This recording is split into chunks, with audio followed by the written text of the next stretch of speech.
ọ̀pọ̀lọpọ̀ ṣẹlẹ̀ ló ń ṣẹlẹ̀ ní dúníyàn. Oríṣiríṣi nǹkan là ń bá pò lójoojúmọ́. Ntí ó ṣẹlẹ̀ tí ó mú ẹ̀mí wa lọ, kọ́lọ̀ má jẹ́ ó ṣẹlẹ̀. Eléyìí tí ó ṣẹlẹ̀ tí ó ju agbára wa lọ, kọ́lọ̀ má jẹ́ ó ṣẹlẹ̀. So, lórí ọ̀rọ̀ ni àti Aláàfin,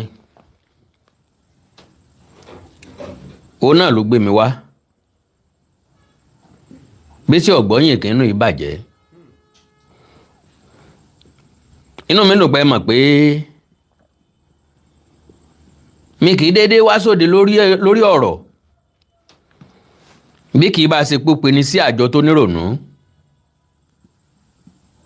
Ọ̀yọ́ náà ni. Bàbá tí wọ́n láwọn pè wá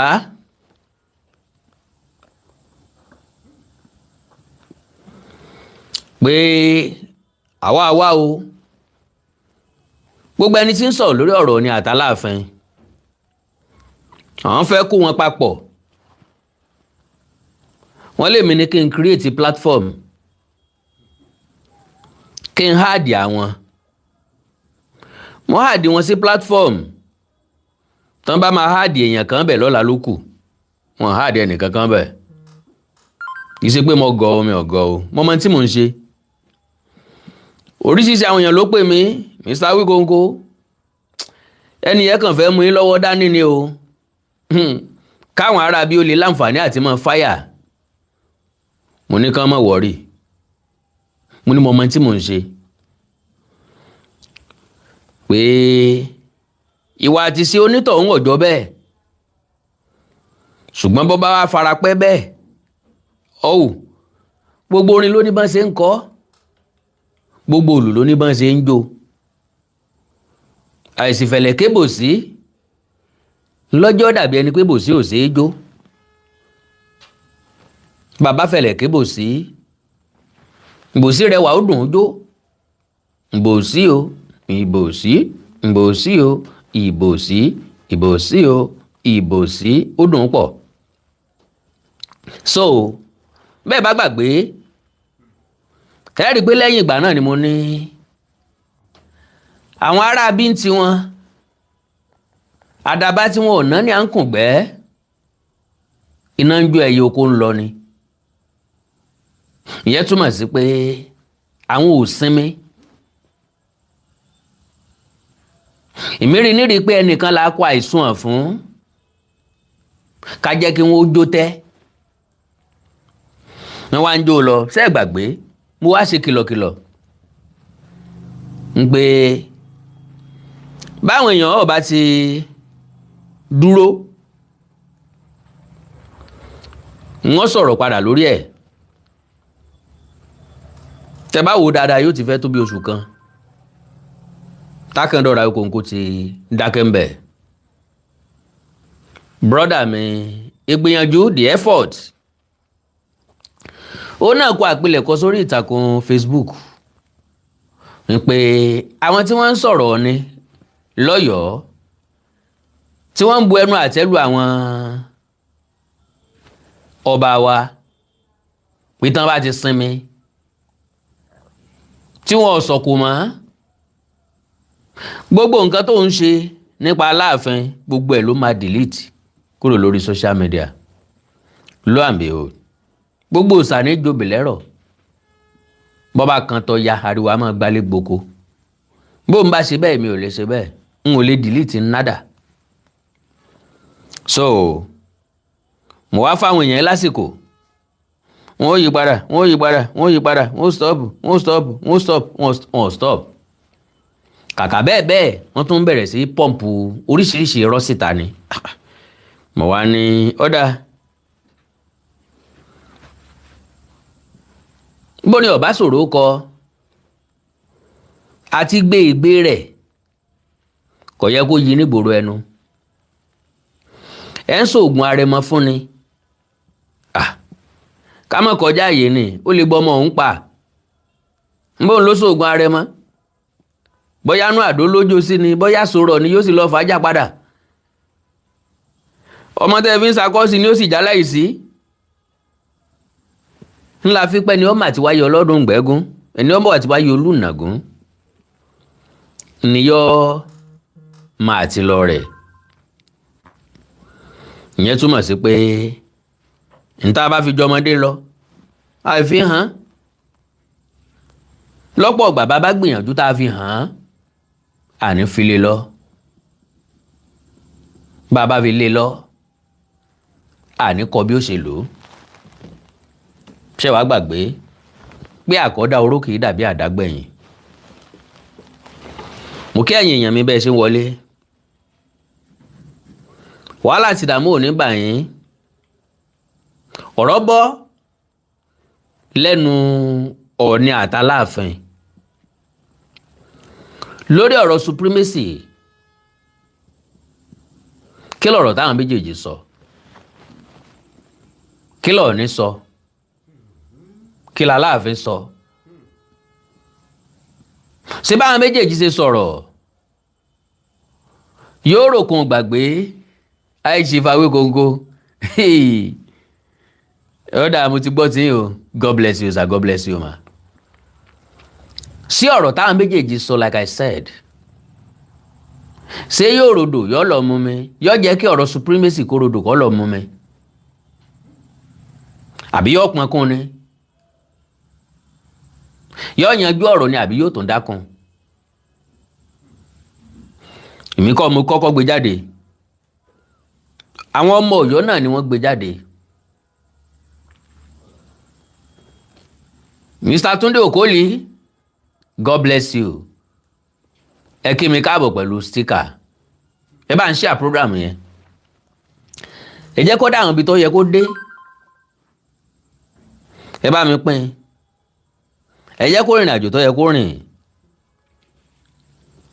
ká lè bá mọ̀ wípé àgbà tí ọ̀kẹ́rùn sọ̀rọ̀, irú àgbà bẹ́ẹ̀ yóò padà kẹtàn sáré. ẹ já dúró káwọn èèyàn bíi mélòó kan wọlé. mọ̀ ń bẹ̀bẹ̀ ni ẹ bá mi pín program yẹn láàrin ìṣẹ́jú kan péré. ẹ bá ń pín, ẹ bá ń pín.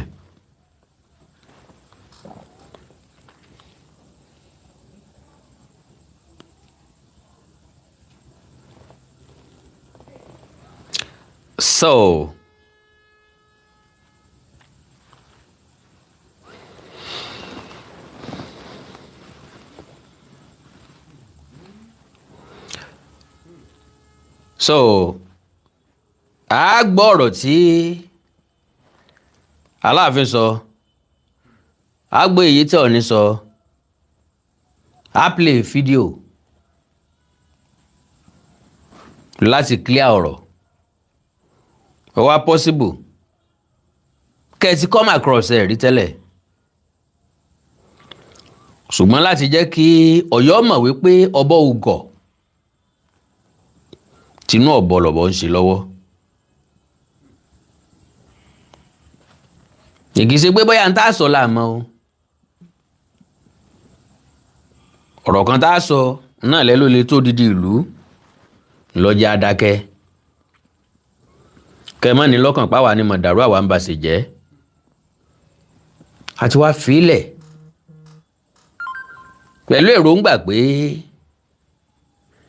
bàbá dàgbà ju bàǹtẹ́ onírù ọmọ ẹni là á bọ̀ fún. bọ́yẹ kẹ́yìn èèyàn wọ̀nyí ó sinmi, but unfortunately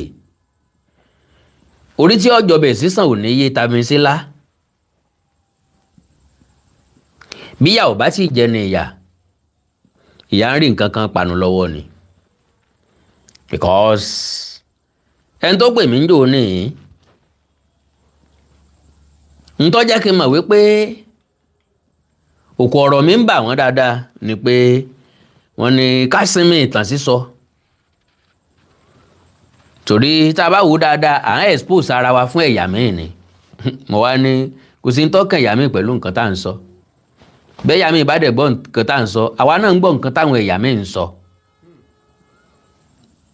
ẹni tó bá fọmọ ẹ̀ sílẹ̀ tí ọkọ̀ lọ́gbọ́n olóko ẹsìn ní ọba àyàn mẹ́bọ.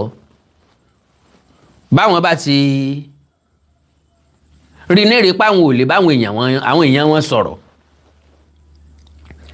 ṣùgbọ́n àwa tá a lá ń sọ̀rọ̀ nípa Ọọ̀ni Our lenient, a cool, a gentle, our understanding. A fẹ́ràn ìjà, a nílò ìjà. Ẹran tó mẹ́rẹ̀ jẹ lọ́jẹ́ gbẹ̀gìrì ọ̀sán, in tó dé ló ní àwárí òun. Ẹ ń sọ̀kúta lóní la fi ṣe ló béèrè ìdàrọ́ padà. Sọ wá jẹ́ ìyàlẹ́nu pé àwọn èèyàn wọ̀nyí ó dàbí ẹni pórí ibi tán ti ń jẹun nù. Àwọn èèyàn kan sọ pé Awikonko tí ìbá ṣe pé torí ọ̀rọ̀ Aláàfin ló fi ń jẹun ó yẹ kó ti tó gbàdógójì àwa ti dákẹ́ ń bẹ̀. Láàrin bí ọjọ́ bíi mélòó kan ẹ̀yin èèyàn mi lẹ́ẹ̀gbẹ́ rí mi lóde, àwọn tó rí mi wọ́n rí mi fírífírí ni, èmi náà kọ́ o. Oge ọgàn la fi ṣe o. Software la ní á lò o. Ńlá rí lò o. Ńlá lò ní o jẹ́ kẹ́ ọ̀pọ̀lọpọ̀ èèyàn ó rí ìta ń ṣe. À ń láti drop base film. God bless you sir. Mi ní wáńtì mo rí tíkẹ̀tì àbí stíkà tẹ́ra fún mi. Mr. Wálé Ọlá Ọlá, God bless you. Mr. Taiwo Kasim Abdulrahman Adéribigbe, God bless you.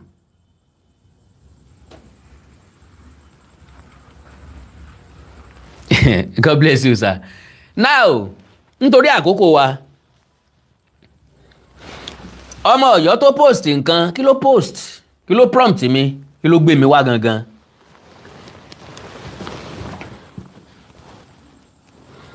Ó post àwọn pictures, ó wá back ẹ̀ pẹ̀lú ọ̀rọ̀. Ó pe title ẹ̀ ní The Royal Lineage of Power. Odùduwà tó Ọ̀rànmíyàn tó Ṣàngó tó Aláàfin Ọ̀wọ́ Adé, Ọ̀yọ́ would not bow. Mo nígbàgbọ́ pé ẹ̀yin èèyàn mímọ̀ pé wọn ò ní fi kún nǹkan kan. Ǹdẹ̀ ní yọkó ń bẹ̀. Tí n bá fẹ́ yọkó ń bẹ̀, bóyá kí nǹkan má bàa bàjẹ́ tàbí kó má bàa da nǹkan rú ni mo ṣe máa yọkó ń bẹ̀. Bó ṣe title ẹ̀rín yẹn o. Kódà wọ́n ṣe graphic design láfún ni. So wọ́n ya picture Odùduwà tiwọn, wọ́n ya tọ̀rànmíyàn tiwọn, wọ́n ya ti Ṣàngó wọn, wọ́n á fi picture Aláàfin Ọ̀wọ́ Adé síbẹ̀. Ọ̀yọ́ would not bow. Ok, kò sí wàhálà. Wọ́n gbé picture Ọọ̀ni síbẹ̀, wọ́n kọ abọ́rẹ̀ ilẹ̀ Yorùbá. Wọ́n gbé picture Aláàfin Ọ̀wọ́ Adé síbẹ̀, wọ́n kọ ọba ilẹ̀ Yorùbá. Wọ́n wá gbé picture ọba Lámídì Adéyẹmí bẹ̀, wọ́n kọ the king that lived history. Ó lélẹ̀ o, ẹ mọ̀ pé mi ò kí ń parọ́, mi ìdẹ́ mú kan mọ́kan láyé mi, mi ìdẹ́ jẹ̀jà ibi. Àwọn wá gbé picture ilé síbẹ̀, Aláàfin ni àgbà ọba. Mo rí pẹ́rì yìnyín mi rí. So kẹ́ ẹ lè mọ̀ wípé àkàndọ̀rọ̀ Awikonko kì í jìjẹ̀bi. Bí ọba dẹ̀ ní nítòsí ẹ̀sẹ̀ kì í dédé sẹ́. So àpilẹ̀kọ tán fi bẹ̀ lélẹ̀ yìí, gbogbo ọmọ káàárọ̀ oòjíire. Ẹ bá mú kàlẹ̀ tó wẹ́ mú tọmọ ẹ mú Táìkú ti ṣe baálẹ̀ lọ́rọ̀. Aláàfin àná ni wọ́n ló ṣe ìfọ̀rọ̀jomitoro ọ̀rọ̀ pẹ̀lú oníròyìn.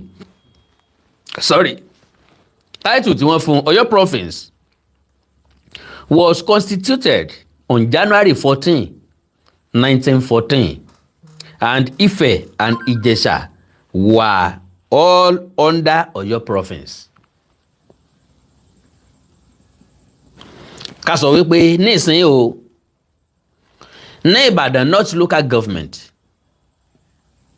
tàbí Ìbàdàn Central ni ọba wa Rashidi Ládọjà Olúbàdàn tilẹ̀ Ìbàdàn wà.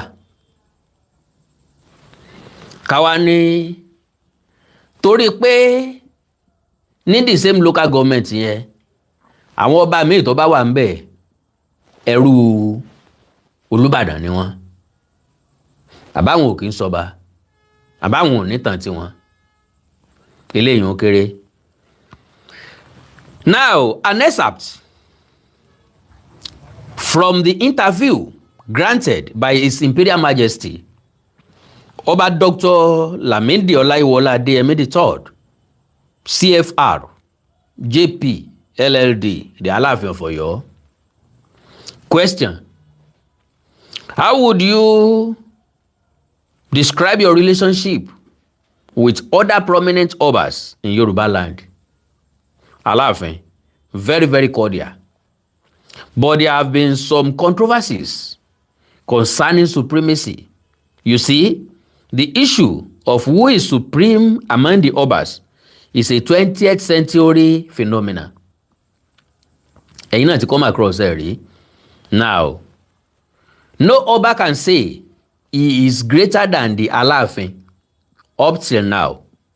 There is no Oba who has come out to make such claims. They only use surrogates. If any Oba wants to attack the Alaafin, he uses a baale or another inconsequential element to do that. Whereas the Alaafin has come out openly to say he is the head of the Yoruba Obas, and nobody has controverted that. Ngbà tá a sọ ńjọ́ ní pé project lọ́yọ́ ń gùn lé,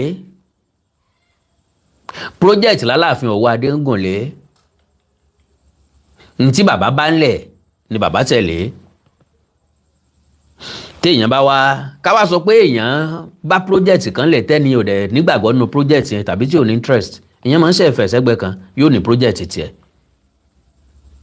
Ló fi jẹ́ pé bíjọba kan bá ń bẹ lórí àlééfà tí wá ń ṣàwọn kankan lọ tó ṣe dé làjì, àwọn ìjọba kan á máa dé wọ́n gbà sẹ́gbẹ́ kan ni o, wọ́n á ní ìṣe project tàwọn, wọ́n bọ́n project tiwọn gbọ́. Lóòótọ́ àmọ́ sọ wípé kò sí continuity ló fà á. Bí ó dẹ̀ yẹ kí continuity ó wà ńlá fi pé àbùlẹ̀ ní má sọ tọ́jọ́, ẹni tí ò tọ́jú àbùlẹ̀ yóò sì rẹ̀ ló fọ aṣọ. À ń sọ̀rọ̀ nípa continuity. Bí ókè o, bọ́yọ̀ ṣe wà o, b'Alaafin Ọ̀wọ́ Adé ṣe wà o, ó yẹ kó gùn lé ìtọ́ bá ń lẹ̀ láàyè kan nù. Ntí Alaafin Ọ̀wọ́ Adé bá ń lẹ̀ lọ ní Adéyẹyẹ ní ìtàn Ògúnwùsì bá ń lẹ̀. Ṣùgbọ́n ní Adéyẹyẹ ní ìtàn Ògúnwùsì ohun ògùn lé ìtọ́ bá ń lẹ̀, project mi ló open. Ó dáa, ìjà ló ń bá lẹ̀ o, àlàáfíà ló ń fẹ́ tòun. Ọ̀ní dẹ̀ bẹ̀rẹ̀ sí ní harmonize pẹ̀lú ọ̀pọ̀lọpọ̀ àwọn ọba, pẹ̀lú ọ̀pọ̀lọpọ̀ ìlú, pẹ̀lú ọ̀pọ̀lọpọ̀ àwọn èèyàn. Àwọn tó jẹ́ ọ̀tá, àwọn tó gbógun tì kò gbógun tì wọ́n, kò sí ní Olúwa gbógun tì àwọn tí ń gbógun tì mí, fìjà fáwọn tí ń bá mi jà. Ó ṣe é ní jẹ́ ń bá àwọn tí ń gbógun tì mí rẹ́, kí wọ́n lè jẹ́ ń ráyé ṣe, kí wọ́n lè jẹ́ ń ráyé gbé, kí wọ́n lè jẹ́ ń ráyé lò, kí wọ́n lè jẹ́ ń gbádùn ayé. So now ńgbà tó yọ wá láwọn ò sinmi, tí ò sì sọ́gbà àlùmọ̀kọ́rọ́ yín, tí ò sọ́nà àbáyọ, tí ò síbi tán fẹ́ gbọ́rọ̀ ọ̀hún gbà jù pé kí wọ́n gba kámú lọ. Àìgbá kádàrá tí mo ní gba kodoro ní ń tẹ̀ lọ́yọ̀ọ́ báyìí. Èmi mọ̀ wípé Alaafin Ọ̀wọ́ Adé ní grace and opportunity láti sọ fún personal assistant wọn lórí ètò ìròyìn àtọ̀rọ̀ tó jẹ máràlú pé gbogbo àwọn tó wà lórí social media kó search lórí social media, gbogbo àwọn tó wà lórí social media tí ń sọ̀rọ̀ wọ̀nyí kọ́kọ́ sàn wọn. Ṣùgbọ́n bó bá ti jẹ́ pé nǹkan tí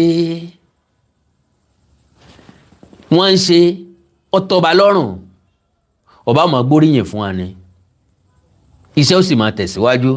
Tó àwọn ò pé kí iṣẹ́ ó máa tẹ̀síwájú, ṣùgbọ́n tí máa tẹ̀yìn rẹ̀ yọ, bó bá tẹ̀yìn rẹ̀ yọ, kẹ́nìkan kó má sunkún o, kẹ́nìkan kó sì má pariwo. Ṣé àgbẹ̀ kò dùn mí ẹ̀kan là á wí, bó bá ti ń di kò dùn mí láì mọ iye ìgbà ó dùn tọ̀hún. Ìgbà tíjọ́ bá yẹ ọmọlúàbí ní kú lójú agbo, ọmọ ọ̀sán ni yóò sì kó pọ́npọ́n bá mọ̀ mẹ́ẹ̀. Bí ó bá ti sèso lórí igi kò sẹ́ni tí ó lẹ̀ kó sí. gbèsò bá ti wà ń bẹ̀ kó máa retí òkò. So now Aláàfin ní àwọn ti jáde láti sọ pé àwọn làgbà ọba. Kí ni mú èèyàn rí rẹ̀ gẹ́gẹ́ bí àgbà? Because àwọn aráalé ní pé ẹni tó kù lágbà nù lé rèé. Ńgbẹ́ ẹni tó kù lágbà bá ti ń pé èmi làgbà o, ó túmọ̀ sí pé àwọn èèyàn ò rí lágbà. Ṣùgbọ́n ó fẹ́ jẹ́ kí wọ́n rí òun lágbà. Kálukú ọmọ ńlọ́dà bàbá àtìyẹ́ mọ̀. So if you go to Saluga's political memoranda in 1917, he detailed the hierarchy of all the traditional rulers in the north and the south.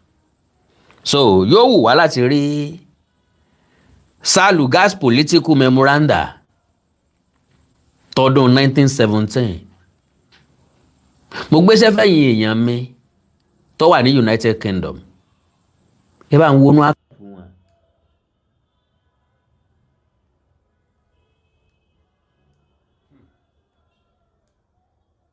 Wọnú àkàtà fún wọn. Ẹgbẹ́ ọkọ rẹ̀ dáadáa o. Saluga's political memoranda ọdún 1917 ni wọ́n kọ gẹ́gẹ́ bàbá yẹn ṣe sọ. To write it, okay, he detailed the hierarchy of all the traditional rulers in the north and the south. Àfẹ́ wo báwo náà ṣe detail ẹ̀. My father or my grandfather was not there to influence Lord Lugard to write it. If you say Johnson had bias for Oyo, go and see C.R. Niving, who stated unequivocally and authoritatively that the Alaafin is the supreme Oba in Yoruba land.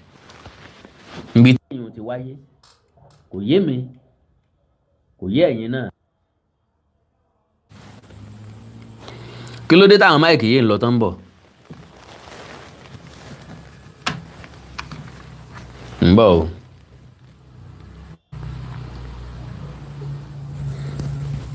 Ok, torí bí kan bá fẹ́ẹ̀lì ìmí ò rí bí píìkì ẹ̀.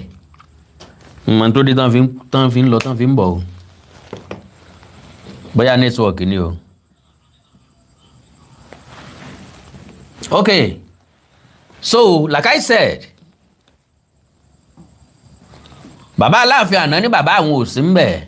Bàbá àwọn ò sí ń bẹ̀ láti sọ fún Lugard pé bí ó ṣe yẹ kọ́kọ́ rèé àbí bẹ́ẹ̀ kọ́. Go to Johnson. See the treaty signed by the Alaafin in 1881 stating, I, Adeyemi I, Alaafin of Oyo, King of Yoruba land. To the best of my understanding, a ti yanjú èyí sẹ́yìn. Ṣùgbọ́n Ọ̀yọ́ ò dogun kógún, wọn ò lè sinmi ìtàkìtàn. Gbogbo nǹkan yóò relevant mọ́ o. But torí pé wọ́n ní point tán fẹ́ proof, wọn ò ní já mi lórí ẹ̀ o, wọn ò ní sinmi lórí ẹ̀. So mo á rí pé everyday ni wọ́n fi ń pump nǹkan síta.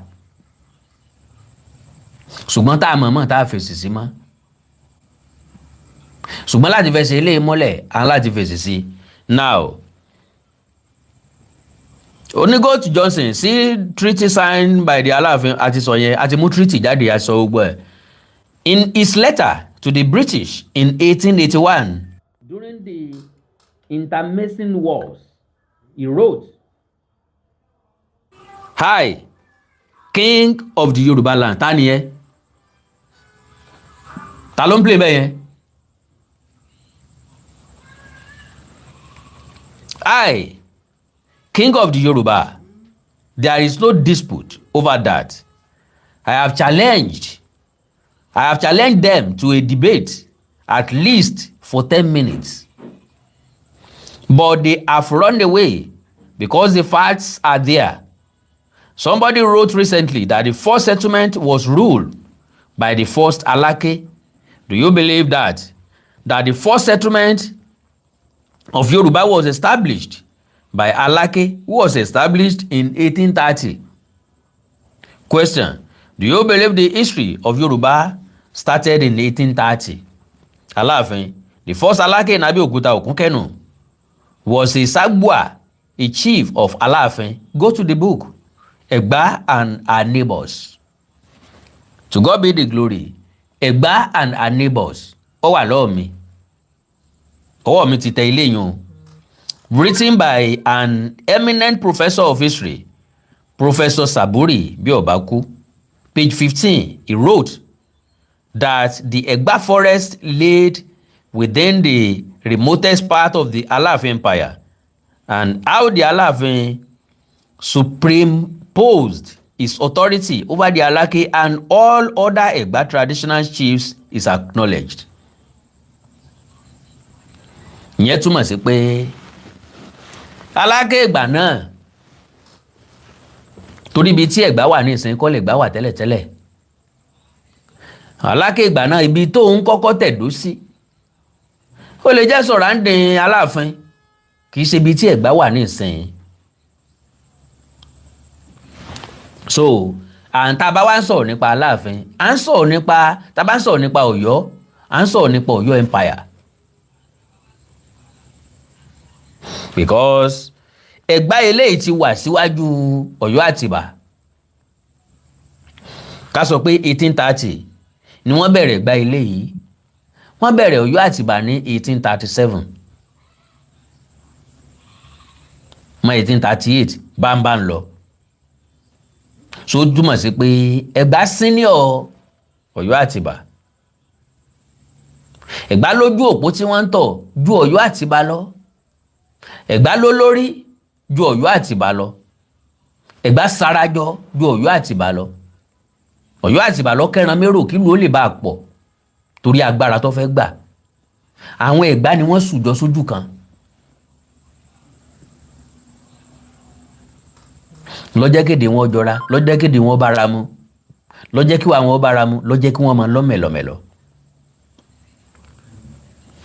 So now go to the salary scale of all the Obas in 1938. The record of the pay slips is in the palace here. Gbogbo àná la rí. Ibi tá dé conclude sí ni pé iye tí wọ́n san fún ọba kọ̀ọ̀kan ó túmọ̀ sí pé honestly sir, ó túmọ̀ sí pé iye okòwò tí wọ́n ń rí, iye ọjà tí wọ́n ń tà fún wọn, iye mọ̀lá tí àwọn òyìnbó ń jẹ lọ́dọ̀ wọn náà fi ń san padà. Allocation tí federal government ní Nàìjíríà ń pín sí gbogbo state ẹ̀rẹ̀ èwo láti bẹ̀rẹ̀ dópin kò papọ̀ rí. Kọ̀dẹ̀sẹ́ni tó kú èrì kí ló dé tí tọ̀dọ̀ wá fi kéré sí tọ̀dọ̀ àwọn kan.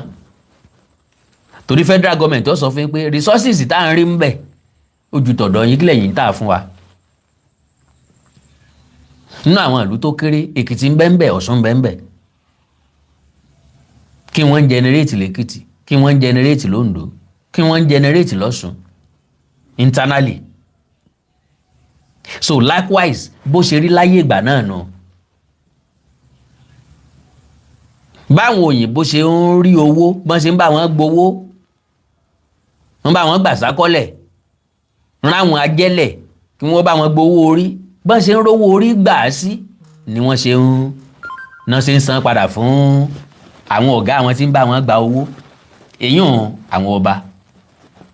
So eléyìn ìṣe kàrámọ̀ kìí ṣe torí pé yẹn ńlá fi wá morírun wa, láàfin mẹ́tọ́ jẹ́ baba lọ́mọ wá gọ̀gọ̀gọ̀ ní ọ̀wá dábàá bẹ́ẹ̀ mọ̀mọ́. So now Oyo province was constituted on January 14, 1914, and Ife and Ijesha were all under Oyo province. Bàbá gbéjọba kalẹ̀, ibì kan la gbé kalẹ̀ sí. Gbogbo ìlú tí ń pariwo àwọn fẹ́ state lónìí, wọ́n ti fi síbẹ̀ ibi tí wọ́n fẹ́ fi ṣe capital. L'Ọ̀ṣun state lónìí, torí pé Òṣogbo ní capital, lọ́sí mi pé Àtaọ́jà Òṣogbo lólórí ọba ìpínlẹ̀ Ọ̀ṣun.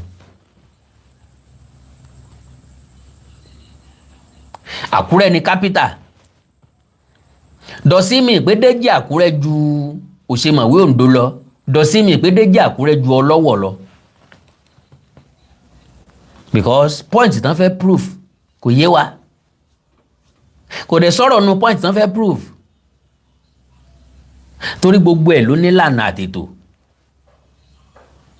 Ìbóríbì kan gẹ́gẹ́ bíi central níbi tán ti ń rọ́jà rà dáadáa, tán rọ́jà tà dáadáa, tán róko òwò ṣe dáadáa, ńbẹ̀ náà ni wọ́n fi ẹ̀ka wọn sí. ìyẹn kì í ṣe torí pé bóyá Ọ̀yọ́ tóbi jà wọn tó kù lọ, tàbí Ọ̀yọ́ lajú jà wọn tó kù lọ, tàbí Ọ̀yọ́ Aláàfin Ọ̀yọ́ ló dàgbà jù àbí àgbà ọba. Kò sí ẹni tí ó gbé business kalẹ̀ tí ìṣebi tọ́jà rẹ̀ ó ti tà ni ó gbélé iṣẹ́ sí. ṣé ẹ lè lọ dá okòwò pure water lẹ̀ lábúlé ko lóko nínú oko? ní ìjiyàn láyè sìn tán bá kiri pure water dábà, ìwọ̀n láyè ìgbà tá a bẹ̀rẹ̀ sí lọ oko, kẹ̀kẹ́ ọ̀kadà machine náà fi máa ń gbé búrẹ́dì wá. kò sẹ́ni tí ó dá lè ṣe búrẹ́dì lẹ̀ lóko, èèyàn mélòó ló fẹ́ tà fún? èèyàn mélòó ní jẹ búrẹ́dì lóko? ẹni tí ó fi súná tí ó gùnyán jẹ, àwọn tí ó ròmọ̀là, tí ó sàmọ̀, tí ó ṣe èlùbọ́ gàrí, àwọn tí wọ́n ṣe èlùbọ́ ẹ̀gẹ́, tí wọ́n ṣe èlùbọ́ ọ̀gẹ̀dẹ̀, tí wọ́n ṣe èlùbọ́ ọṣù. àwọn ọṣù tán bá bẹ kù wọ́n ó tún fi ṣe èlùbọ́. sáwọn eléyìí ni ó ra búrẹ́dì jẹ lórí ẹ̀. so exactly bó ṣe rí ńgbà náà nù. so now bàbá ní for purpose of effective administration, ẹ gbọ́ o, for purposes of effective administration, kì í ṣe for supremacy reason. àwọn náà ló state ẹ̀ síbẹ̀ for purposes of effective administration, kó lè rọrùn fún wọn tán láti ṣèjọba lé lórí. Ọ̀yọ́ province was broken down into 3, namely Ọ̀yọ́ division of Ọ̀yọ́ province, Ìbàdàn division of Ọ̀yọ́ province, and Ifẹ̀-Ìjẹ̀ṣà division of Ọ̀yọ́ province. kí wàá ní ó túmọ̀ sí pé Ifẹ̀ wà lọ́ndà Ọ̀yọ́. wọ́n pín mẹ́ta, Ifẹ̀-Ìjẹ̀ṣà la sì ń jẹ́ dọ̀la, ifun bá ṣe wà lọ́sùn yìí Ifẹ̀-Ìjẹ̀ṣà la ń jẹ́, Ifẹ̀-Ìjẹ̀ṣà senatorial district. bá a ṣe ń lò látayébáyé nìyẹn títí dòní.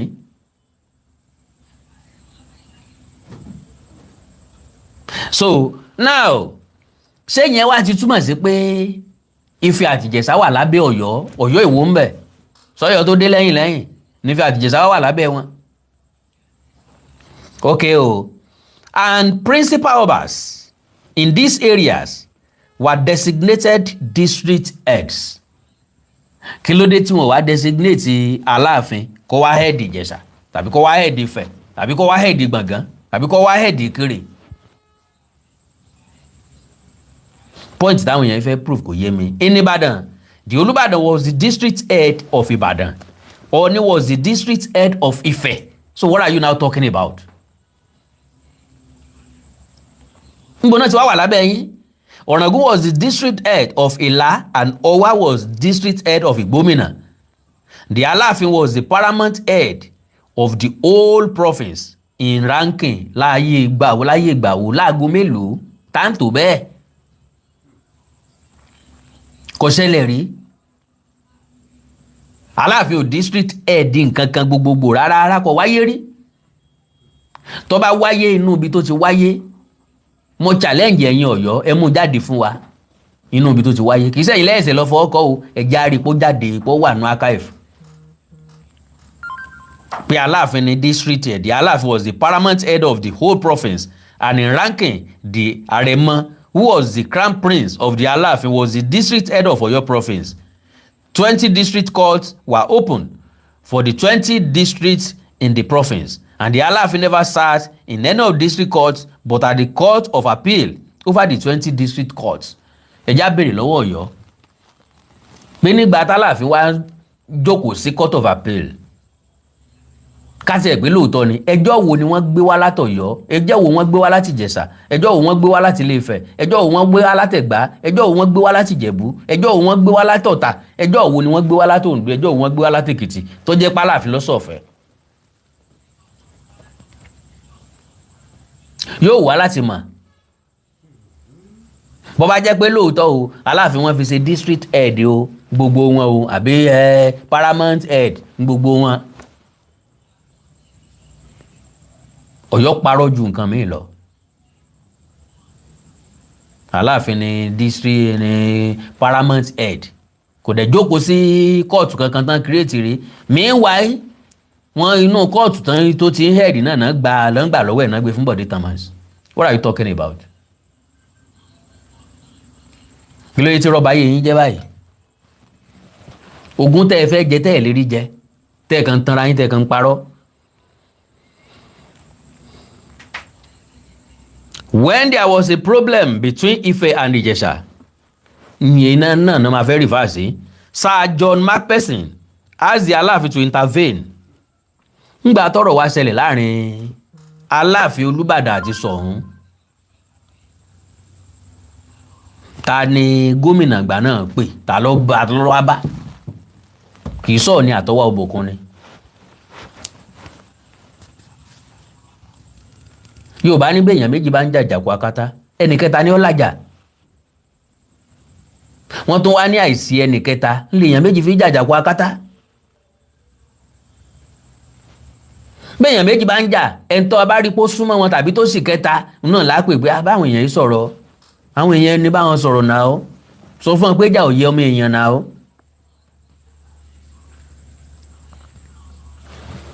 So now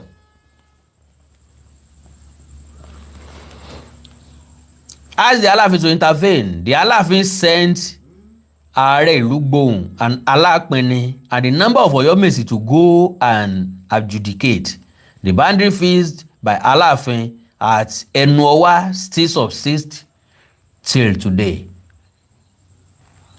Aláàfin kọ́ ló pin bẹ́ẹ̀.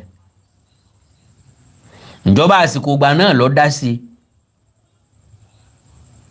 ni wọ́n parí ẹ̀.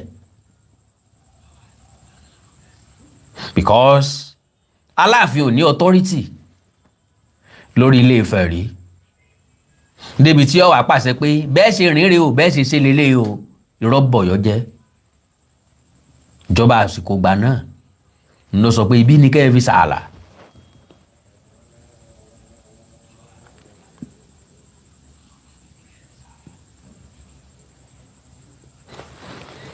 To be specific, there were insinuations that the old Oyo state had to be split into two, Oyo and Osun, because of the supremacy right between you and the Oni of Ife. Alaafin ń béèrè lọ́wọ́ Alaafin, I would not know the inner workings of government, but I want to tell you this, politics brought out the Oni. Politics brought out the Oni. Can you imagine that? Ẹ wá béèrè pé politics ọdún wo? Wọ́n ní lọ́dún 1937 tán bẹ̀rẹ̀ meeting wọn lọ́dún 1903 tí Aláàfin kọ́kọ́ jáde politics wo ló wà láyé ìgbà náà?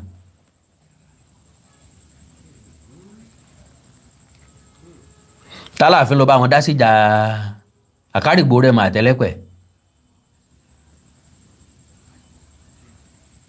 Politics wo ló wà ńgbà náà?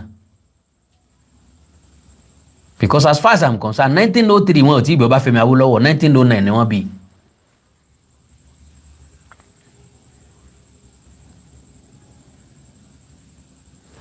So now Alaafin tẹ̀síwájú ó ní there are so many things we cannot cover in the course of this interview. Like I told you, the question of whether the Alaafin is supreme is a 20th century phenomenon. When Awolowo emerged the premier of the old western region, that was when the government propped up the Oni.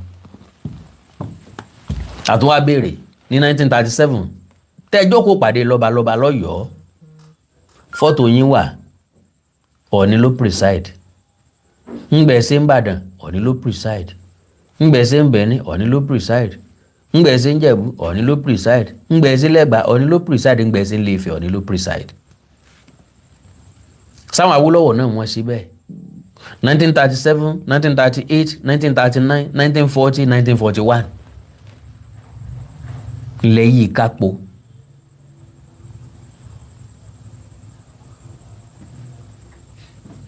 Sọ́ọ̀ni náà ló fà á àbí ṣé Ọbáfẹ́mi Awólọ́wọ̀ náà ló gbàgbára fọ́ọ̀ nígbà náà. bàbá ńlá tí wọ́n jáde kúrò láàfin ńgbà tọ́ọ̀ni lọ sékòó. Ọbáfẹ́mi Awólọ́wọ̀ náà ló fà á ló ní kán ó jáde kúrò ńbẹ̀. àbí bàbá yín lọ sọ fáwọn èèbó pé ọ̀rọ̀ oyè ọba jíjẹ kọjá agbára òun, Ilé Ifẹ̀ ní kẹ́ ẹ máa lọ. nígbẹ̀ bàbá òun wà, bàbá òun ló lè yanjú ẹ̀. Ọ̀yọ́ ẹ yé parọ́ mọ́ o. Okay, and the only way they could do it successfully then was to get rid of the Alaafin, which they did by deposing the Alaafin, and Ooni Adesoja Aderemi on August 8, 1960 was appointed the governor of the Western region. The governorship thing was to give leverage to a man who never founded any empire. Ọ̀rọ̀ empire ni ó pa yín, ọ̀rọ̀ empire ni ó destroy yín, ọ̀rọ̀ empire ni ó bà yé yín jẹ́ kàn yín. Bẹ́ẹ̀ bá sinmi lórí láti máa promote dead empire. Empire ti kúregbé, empire ti sùn. Nbi empire gan ti lùgbà gan ẹ lè lókè mọ́. Ọgbọ́n lẹ́nu ọjọ́ mẹ́ta wọ́n ní Aláàfin rán àwọn èèyàn lọ síbi empire wọn. Bóyá fẹ́ kó padà sílé. Bóde bá lè mọ ilé náà nílé mọ́ padà sí. Kọ̀rẹ̀ sígbà tí èèyàn délé tí ò rí lédè, a jẹ́ pé ìpínlẹ̀ Kwara lẹ tún padà bọ́ síhùn. Ẹ̀ sí ìpínlẹ̀ Ọ̀yọ́ mọ́. Kò síjà láàrin ẹ̀yin àti Ṣọ̀ún mọ́, kò síjà láàrin ẹ̀yin àti Olúbàdàn mọ́, ẹ̀yin àti Emir Ìlọrin lẹ́jọ́ ọmọ ọkọ ọmọ lùpọ̀ bọ́. Gàmbàrí pa Fúlàní kúkú lẹ́yìn méjèèjì kò sẹ́jọ́ ń bẹ̀. Ìran kan náà ní Kàún gan ní Gàmbàrí ọmọ húkúhúkú. Àtùbàrìbá àti Tápà gbogbo ẹ̀ mọ́ra wọn. Ọlọ́run ràn yín lọ́wọ́. So wọ́n wá ní wọ́n gbé governorship fẹ́ni tí ò kí ń ṣe tí ò ní empire. Ṣùgbọ́n Ọ̀ọ̀ni Adéṣọjá Adérẹ̀mí was educated.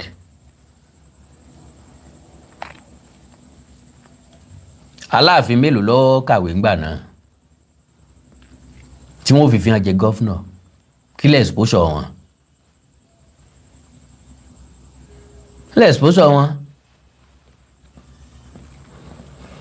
And again, gbogbo ayé mọ ibi tó rírun gbogbo ọmọ káàárọ̀ oòjíire wa. Fulani people àbí. When they organized the Traditional Rulers Forum in Abuja, Yoruba Obas were ridiculed. They put all the emirs on the first row and put Yoruba Obas, including the Ohun, on the second row. When I came in, I asked for my seat, and they wanted me to go and sit at the back. I just removed one of the tags and sat beside the Sultan of Sokoto. Ẹnikẹ́ni tí bá ti ń jà sáàyè kò tọ́ sáàyè yẹn. Àwọn ọ̀jọ̀gbọ́n ní tó bá lọ sí òde àríyá, má jókòó sọ́wọ́ wájú, ẹ̀yìn ni kó jókòó sí. Torí gbà tá darí ètò ọba bẹ̀rẹ̀ program tí ó mọ̀ wá pé ẹjọ́ o, afẹ́bẹ̀yìn bàbá wa yìí mọ̀mọ́ wa tẹ́ jókòó sọ́wọ́ wájú yìí, àwọn àlejò kan láfa ìyẹn lẹ̀ fún ẹjọ́ torí Ọlọ́run ẹ bá bọ́ sí síìtì kẹrin síìtì karùn-ún lẹ́yìn tẹ́ẹ̀ní lè ráyè jókòó sẹ́yìn síìtì ibẹ̀ gan mọ́. Gbogbo nǹkan kan náà fi jàgídíjàgan ṣe. Ọ̀ọ̀ni will never sit níbi tí wọn ò fi táàgì orúkọ wọn sí. Kàkà bẹ́ẹ̀ Ọ̀ọ̀ni ọ̀yà ní jókòó rárá, Ọ̀ọ̀ni ó máa lọ ni. Ntọ́ ni ó fi máa yọ táàgì kúrò lọ gbága síbi wọn ò gbága ẹ̀ sí. Ọlọ́run ní yan ni sípò, Ọlọ́run ní fìyàn so lórí. Yorùbá lágbà tí ń fọ́ ní káà láì lówó lọ́wọ́ ẹ fipá kọ ajá ní gbó. Wọ́n wá ní bàbá bọ́lọ̀hún ò bá pe ní bàbá àyí gbìyànjú ṣe bí àgbà. ẹ̀ ń bá ní kan kánjú mọ́ wọ́n kánjú gbàgbé olúwa rẹ̀ náà ni kò ní sí respect fún tọ̀hún. àti a àti b látìgbà tí Aláàfin ti wá gbàgà kúò tọyọ táàgì kúò nǹkan kan sí wọ́n pọ́n létò Ọọ̀ni ní national látìgbà náà lọ. ṣé wọ́n respect ẹ̀ bí Ọọ̀ni? ṣé wọ́n respect ẹ̀ ju Ọọ̀ni lọ? ṣé wọ́n torí ẹ̀ fẹ́ ṣe nǹkan ní national kí wọ́n pe Aláàfin instead of Ọọ̀ni? gbogbo àwọn nǹkan tí ò dùn máa Ọ̀yọ́ nù lélẹ́yìí kò dé sẹ́ni tó lè tuntò. bí kádàrá ṣe tó nù bọ́lọ́wọ́ bá ṣe tó nù bí ìpín ṣe tó nìyẹn. ẹgbẹẹgbẹ̀rún Aláàfin kan ò lè tuntò. àwọn ọmọ Ọ̀yọ́ kan máa sunkún lórí social media náà ni. ariwo wọn ò ní hu tẹ̀tẹ̀ kò dẹ̀ ní change anything. Alright. So under the Clifford Constitution in 1922, 2 Obas represented the whole of Nigeria at the Legislative Council, the Sultan of Sokoto and the Alaafin of Oyo. The Alaafin represented the entire South in Lagos. Lọ́dún wo ni láàkó wo ni 1922 yóò wù wá láti rí under the Constitution of under the Clifford Constitution in 1922. Clifford Constitution 1922. ẹ̀yin tẹ́ wà ní UK ẹ ràn á lọ́wọ́ ẹ bá wa yí archive wọn wò. ṣé bó ṣe wà ń bẹ̀ nu b'Aláàfin bá lọ represent South West that means Ọọ̀ni lọ́ràn lọ. yà torí pé Ọọ̀ni ọ̀rá yìí láti máa jáde èèyàn gbọ́dọ̀ lọ́mọ tó lè yóò bá nítorí ká lè rómi pòǹgbẹ la ṣe gbèjò kéèyàn ó lè rọmọ ránṣẹ́ ní ṣe bímọ àìsí ìlọ́kọ́lé àfọwọ́kómi ìrọmọ tó yẹ kí n mọ lọ́mọ bímọ tó yẹ kí n ránṣẹ́ kí mi gan tún máa da pápá ara káàkiri. b'Aláàfin bá represent ilẹ̀ Yorùbá ń gbà náà Ọọ̀ni lọ́ràn ó lọ jẹ́sẹ̀ bá bẹ́ẹ̀ ni kò dẹ̀ sẹ́ni tí ó pé ó ṣe ṣe bẹ́ẹ̀. ṣùgbọ́n nítorí pé ìran ọ̀dàlẹ̀ ńlọ̀yọ́ wọn ò ní fi ṣe bàbá wọn jẹ́ iṣẹ́ ara wọn ló fi jẹ́ lọ́hùn n tí ń ṣẹlẹ̀ gan-an. kàkà kó sọ pé bàbá mi lọ́rán mi wá o wọ́n ní wá sojú àwọn o wọ́n á láwọn làwọn wá sojú gbogbo ìlú àwọn. irú èèyàn tó lọ́wọ́ bá ṣe wọ́n nù nítorí jẹ́ kí gbogbo ẹ̀ mú láyà àwọn kankan nù. Oh my goodness. I left the place and went home, wrote a strongly worded letter to General Jeremiah Hussaini and copied the late General Abacha. Abacha invited me and I told him that government is a continuum. He reasoned with me and corrected that the Alake and the Awujale never fought their own cause, but I fought mine. Ngbà tí Aláàfin àná wá lòun jíjà tóun ń bo lọ́jàdé kí làbá yọrí sí ẹ̀. Elúkélú kan kì í tọ́ ni okùnkókùn kan ìtókùn àgbàlẹ́ kàn ní ibù kàn lóòró láíláí kò ní ṣẹlẹ̀. Aláàfin kan ò ní tóbi jọ ní lọ bó ṣe wà láyè tí kọ́ sínú ó ń bẹ ní ìsìn bí ó sì ṣe wà títí ayé àìnípẹ̀kùnù. The earlier the better. Tẹ́ bá pa àwọn ọmọ yín àwọn ajá yín tí ń gbó káàkiri lórí social media yìí pé kí wọ́n kàn jára sinmi, the more they expose you.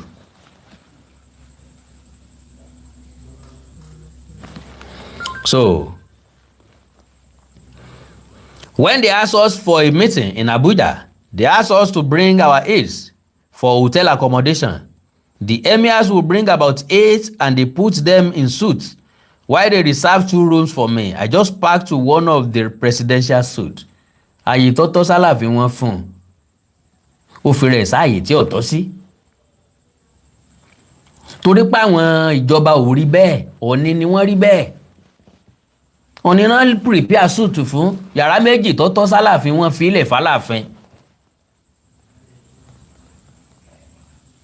Ṣùgbọ́n torí pé tí wọn kì í tẹ́ wọn lọ́rùn tẹni ẹlẹ́ni ni wọ́n máa ń ranjú mọ́ káàkiri ní ọ̀jẹ́ kan lè sun bí tán fún wọn tó jẹ́ pọ́n tó ranjú lọ bòmíì. So I just packed to one of the presidential suites. They said, but it was not reserved for me. And I said, they didn't have to do that. I did it myself. So, irú èèyàn tí wọ́n jẹ́ nìyẹn. You see, as the Alaafin, you cannot fear anything. Bẹ̀ẹ̀dú kan pa yín lé, ẹ má para yín lé mọ́. Àpọ́nlé tẹ́ fẹ́ fúnra yín lónìí wọ́n wọlé. Kò dẹ̀ work. So, now, ọ̀rọ̀ Alaafin nu. Ọ̀rọ̀ tó ní. Pápápá. So,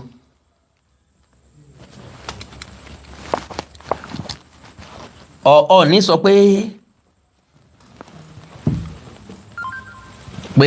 Ọba of Benin pójú Aláàfin Ọ̀yọ́ lọ. Ìyá Aláàfin tó ń claim kẹjẹ́ àkọ́kọ́ ka nǹkan tó ní sọ. Kí n tó wá play video just 6 minutes. Kí n tó wá sọ aburú tí fídíò yẹn ti fà. God bless you. Ẹ má jẹ́ n gba time yín mọ́. Mo rí pé mo ti gba time yín gan. Ó dẹ̀ ń dùn mí. The late Ọọ̀ni of Ifẹ̀, Ọba Okun Adesiju Ade had before now asserted that his tool was superior to that of Alaafin of Oyo. The late monarch also said that even the Oba of Benin is greater than the prominent Oyo monarch in a viral old video that reminisces about the superiority claim between him and the then Alaafin Oba Lamidi Adeyemi. In the clip that hit the internet on Thursday, the late Ife monarch was seen explaining to his subjects and visitors in his palace that even the then Nigeria governor, Sir Clifford, and the Federal Gazette of 1904 backed his claims. Àwọn eléyìí sọ̀rọ̀ 1922, Ọọ̀ni sọ̀rọ̀ 1904. So jọra, kò jọra, gẹ́gẹ́ sẹ́gbẹ́ gògóńgò.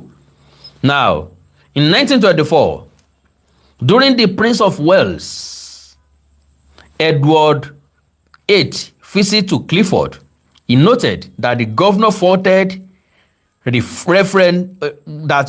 governor faulted Reverend Samuel Johnson's book on Yoruba history as fake because it contradicted reality. The late monarch said, and I quote, "The Oba of Benin is superior to Alaafin. I will provide you with all the necessary pictures as proof. You can take them away. You can hear him, late Oba Adeyemi, saying Oranya. He was wrong. Oranya is the correct pronunciation. It was tricky. There was nothing like that." Ṣé gbogbo Aláàfin ló máa wà tricky ni? Is it all of them? No máa wà tricky. Because Alaafin ti ń bẹ lórí àlééfà yìí náà wà tricky. Wọ́n mojú ayé ṣe tó pẹ́ ó. Kí wọ́n orí kan yára, kan fẹ̀yìn, tó bá yẹ kan fẹ̀yìn lẹ́ẹ̀kọ̀ọ̀kan, líle kankan lójú.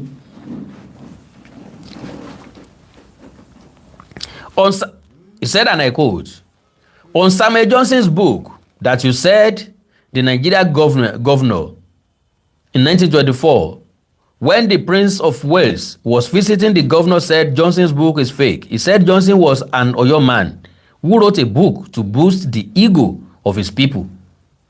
He said it is fake. Yes, it is in the archives. I will provide supporting documents. Alaafin is nowhere around Ooni at all. Alaafin is nowhere around Ooni at all." A federal government gazette of February 28, 1903 referred that when the then governor of Nigeria came to invite Ooni, who was my grandfather, to settle the rift among the kings fighting for the crown in Lagos, he wanted Ooni to come because in the Nigeria Council of Yoruba land, Ooni was the owner of the crown and the only legal one to speak on it. Ooni told the governor that none of his predecessors had ever traveled out their palace. Oba further narrated how the governor had to please his grandfathers to settle the rift in Lagos, stressing that his acceptance brought many kings out of their palaces to honor the revered then Ohun. He said, and I quote, the governor then asked what to do for Ohun to travel out of his palace. Ohun said, for every river to be crossed, a black cow must be sacrificed. The governor agreed to buy 1,000 cows. The governor then asked what other thing he wanted. Ohun said he would board a vehicle to Ede town, where the governor's entourage would pick him up. The governor then promised to send his personal armor to pick him up instead. It was written in the Federal Gazette, all the kings from Asaba, Warri, and every part of the country vacated their palaces to come see Ohun in Lagos. The governing colonial governor then wrote a gazette that even the Alaafin of Oyo is now living outside the wall of his palace. Outside the wall of his palace. Ó túmọ̀ sí pé Alaafin náà jáde kúrò nínú ààfin rẹ̀. Ó bọ́ sẹ́yìn odi pé bàbá àwọn ò sí nílé, ohun òbí òun dà kó òun wà nínú ààfin. Gbogbo ọba náà kéde fún bẹ́ẹ̀ pé kí wọ́n jáde kúrò láàfin torí pé bàbá àwọn ò sí nílé.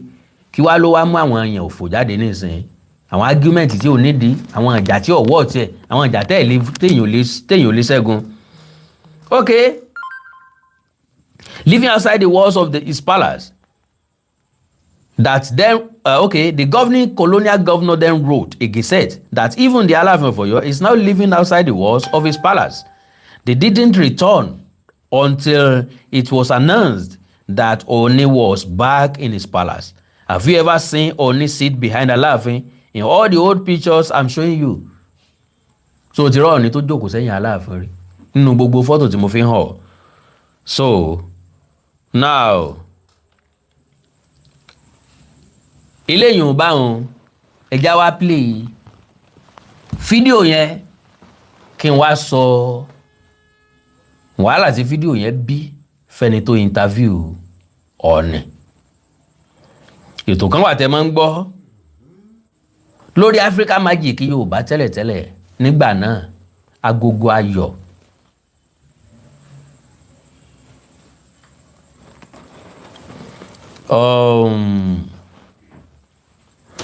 Kí lorúkọ brother mi yìí? Fẹ́mi Ọ̀sìn.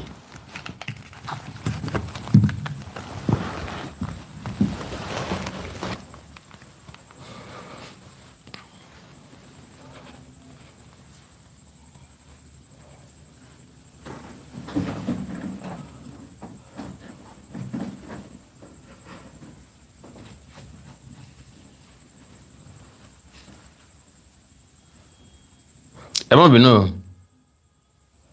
Fẹ́mi Ọ̀sìn.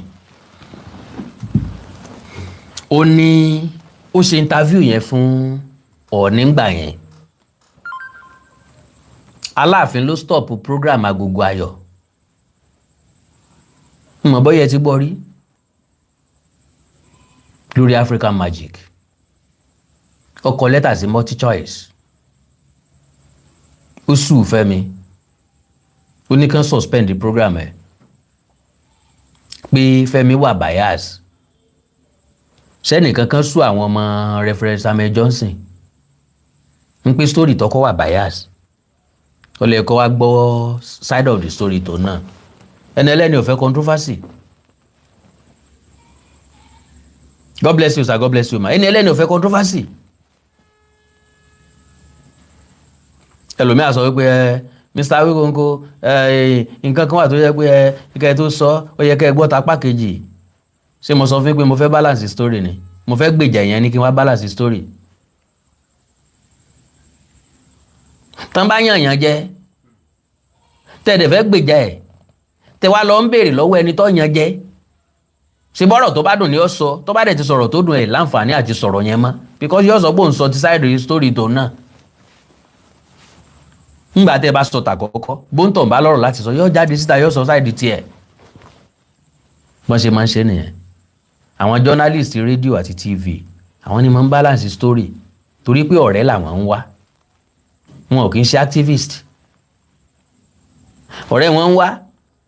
Wọn ò dẹ̀ fẹ́ fèsì bì kan, wọn ò dẹ̀ fẹ́ kí ìjọba sáńsàn wọn. Náà sì gbọ́dọ̀ fèsì oríṣiríṣi ọ̀nà. Bọ̀dẹ́n tó fẹ́ gbìjà èèyàn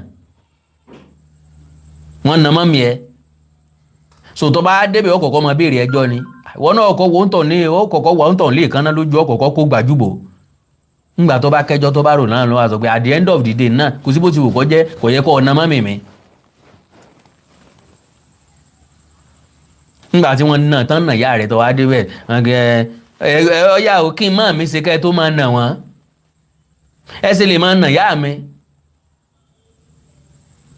so tán bá sọ pé mọ́mí ẹ ló dògì wọn nu ó sọ pé mọ́mí kí ló dé tẹ́yìn náà fi dògì wọn nù sẹ́ẹ̀ kọjú síbi tẹ́ ń lọ ni sọ̀rọ̀ nítumọ̀ mọ́ sọ̀rọ̀ ò ti rà so ó lè jà mọ́ wọ́n ti nà yá rẹ̀ gbé nù wọ́n ń ṣe nǹkan bẹ́ẹ̀ yẹn gbogbo orin ló ní bá ṣe ń kọ gbogbo òlù ló ní bá ṣe ń jò. so ọ̀rọ̀ fídíò tí mo fẹ́ play yìí ó bígì ọ̀bádùbí o n ló stop agogo ayọ̀ títí dòní lórí Africa Magic Yorùbá. mo béèrè lọ́wọ́ ọ̀rẹ́ mi pé Aláàfin Ọ̀yọ́ ti wá ó ti lọ bí àgbáre ó ṣe ságogo ayọ̀ mọ́ ó ló tún dìgbà míì bóyá yóò wá ronú pa ẹ̀ lọ́la I don't know but tó ti mú fún pẹ̀lú life ìgbésí ayé ẹ̀ dá sí ó dán sí ìní mo fi máa ń sọ fáwọn èèyàn tán bá rí nǹkan kan bí gẹ́gẹ́ bí do or die tàbí pé tí àwọn ò bá ti ṣe kínní ayé àwọn ò lè dá no there's nothing like that. òye tó yé mi ni pé bí ọ̀nà kan ò bá dí ọ̀nà mi ò lè là bọ́nà kan ò bá tínrín ọ̀nà mi ò ní fẹ̀. kò sí nínú yín tó lè sọ fún mi pé tẹ́ ẹ bá bomi sínú kọ́ọ̀pù kan ẹ tún lè bu bíà sínú ẹ̀ nínú the same cup tàbí ẹ bu tíì sínú kọ́ọ̀pù kan ẹ tún fẹ́ bù ògógóró sínú ẹ̀ tàbí ẹ bu tíì sínú kọ́ọ̀pù ẹ bu kọ́fì sínú kọ́ọ̀pù kan ẹ tún wá bu ẹmu sórí ẹ̀ kò possible. ẹ kọ́kọ́ máa mú kan tán tàbí kẹ́ dànù kú kẹ́ fomi sànù kẹ́ tó wá bu nǹkan míì sí ni. ó túmọ̀ sí pé kó o tó tọ ọ̀nà míì ó kọ́kọ́ fọ̀nà kan lẹ̀. ó ti ń lọ wá ọ̀nà bó ní kí n gbà wọlé Ìwó road ní àbí challenge ó ti kọ́kọ́ gbà Ìwó road ó wá rí pódọ̀pù wà ń bẹ̀ jẹ́ lọ gbọ̀nà express darí dandan ní kó o tọ̀ ń padà. o lè gba Ìwó road kó tún gba challenge at the same time.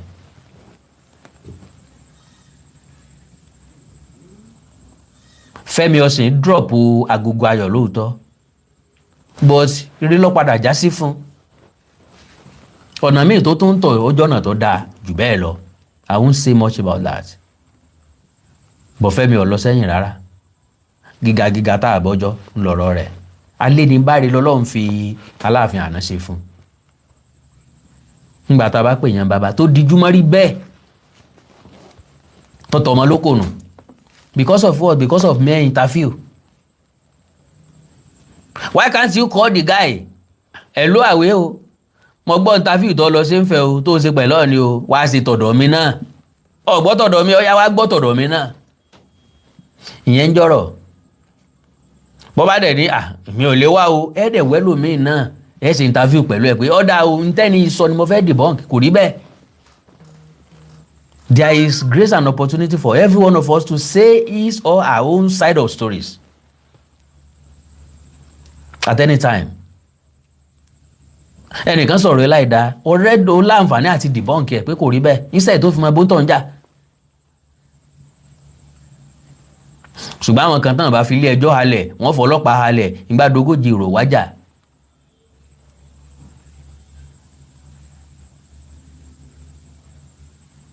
Bíi kí wọ́n pa ọ́ ni bíi kí wọ́n kọ́ ọmọ padà dé mọ́ ni ní ṣe rí lójú àwọn èèyàn kan níbi tí ilé ayé mú láyà wọn dé.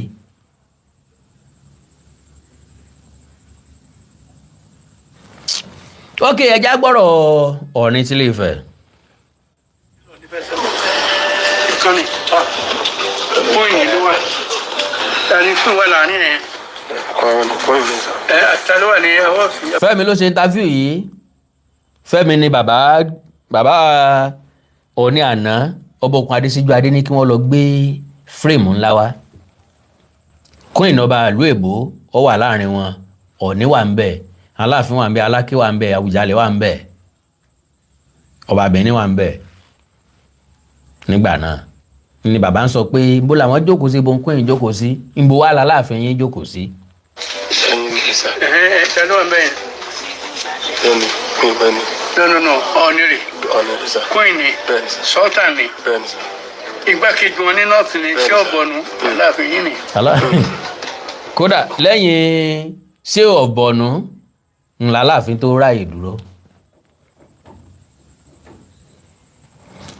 Ọ̀ní dúró lẹ́gbẹ̀ẹ́ Queen kan, Sultan dúró lẹ́gbẹ̀ẹ́ Queen kejì, ṣé ọ̀bọ̀nù dúró lẹ́gbẹ̀ẹ́ Sultan, Aláàfin dúró lẹ́gbẹ̀ẹ́ ṣé ọ̀bọ̀nù. hierarchy wọn fi ń tò kálukú ti máa yẹ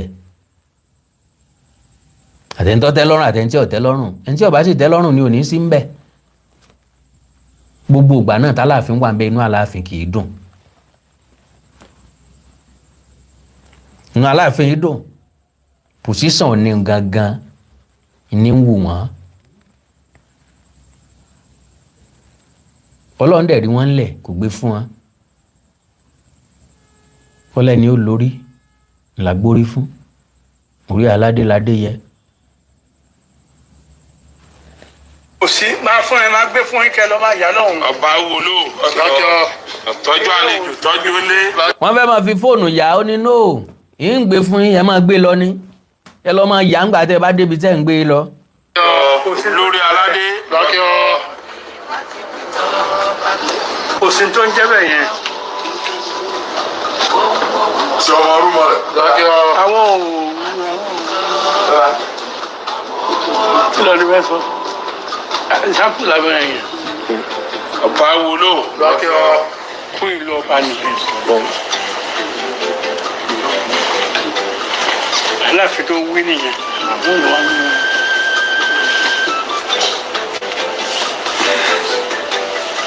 ọba Benin ó jọ Aláàfin lọ.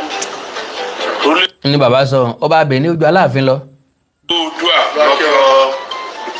máa gbé fọ́tò márùn yẹn máa fún mo fún ẹ níyẹn máa tún fún ẹ lélẹ̀ náà kó sì máa gbé àwọn yẹn lọ náà. bàbá làwọn fọ́n fọ́tò ilé àwọn tó gbé mi fún ọ.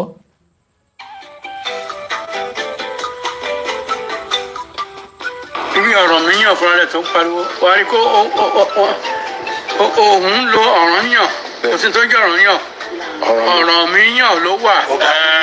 ṣùgbọ́n Ohun rà á ṣe ó dọ́gbọ́n Fún yàrá fọkàn torí ọ̀rọ̀ mi yàn fún ọgbà bẹ̀ yẹn rí. ibi justice wa wí yẹn gómìnà Nàìjíríà ní 1924 when the Prince of Wales was visiting only Johnson's book is fake. Only Johnson was an Oyo man who wrote a book to boost the ego of Oyo people and Ọba wolo. archives. Àrólé Oòduà. Nigerian archives. Copy of one. Say, I've any document that is true. Kò tẹ̀ sí tó Aláàfin ò tẹ̀ súnmọ́ ní rárá pàápàá. Ọba wolo. ọwọ́ ń tẹ́ ò ní sọ bí Aláàfin ò tiẹ̀ súnmọ́ òní pàápàá àwọn fọ́n dọ́kúmẹ̀ntì á fi báàkì ẹ̀ àwọn òròjọ́ òfegè àjàjà òfegè.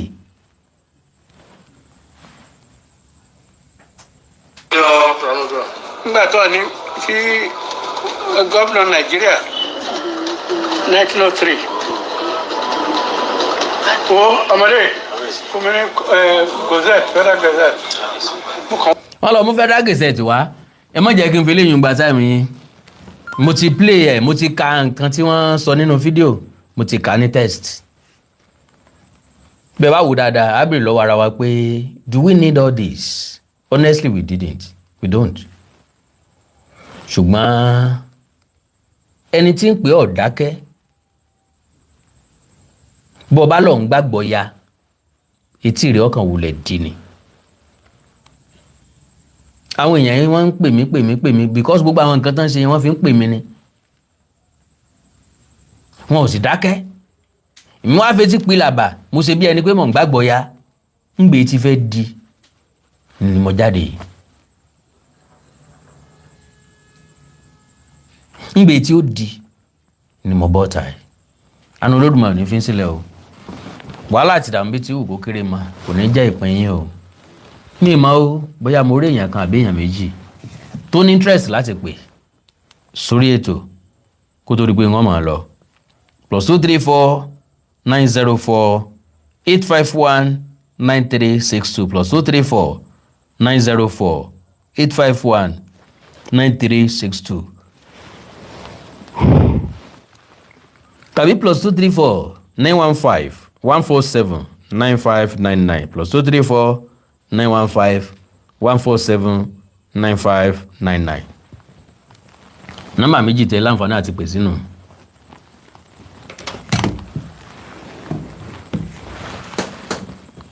Mr. Tunde Okoli.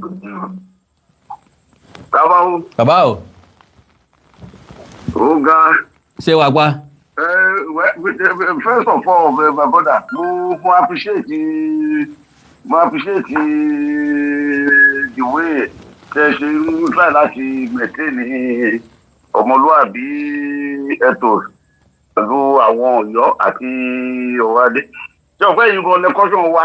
Bẹ́ẹ̀ni. Àwa kan ti mọ ọ̀rọ̀ ìdáta wo tá à ń bá a ti mọ ọ̀rọ̀ àwọn ìbáwọ̀ ìdáta bá kájí pé Yorùbá ni wọ́n ìbádá àwọn oúnjẹ Yorùbá.